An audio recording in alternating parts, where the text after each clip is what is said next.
Anita madam గారు, మీరు కూడా ఒక ఎస్సీనే.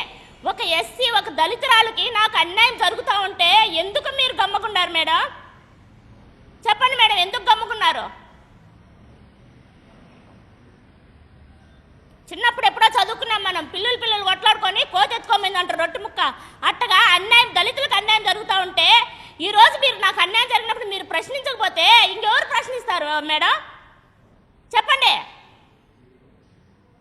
డిఐజీ ప్రవీణ్ గారు ఒక్క పోలీస్ డిపార్ట్మెంట్ అతనే అన్యాయం పక్కన వేమన సతీష్ గారు వాళ్ళ కులమని అన్యాయం పక్కన ఆయన సపోర్ట్ చేస్తుంటే నా పక్కన న్యాయం ఉన్నా కూడా మీరు ఎందుకు మాట్లాడలేకున్నారు మేడం? అనితా మేడం గారు ఎందుకు ప్రశ్నించలేకున్నారు? ఎందుకు ఆ దళితుకు అన్యాయం చేస్తున్నారని చెప్పి ఎందుకు మీరు అడగలేకున్నారు? అంత పెద్ద పోస్ట్లో ఉండే మీరు నాకు న్యాయం చేయరా? చెప్పండి, ఇంకైనా మీరు తెగించి చెప్పండి, మీకు న్యాయం చేయము, మేము అతనికే కొమ్ము కాస్తాము, మేము అతనికే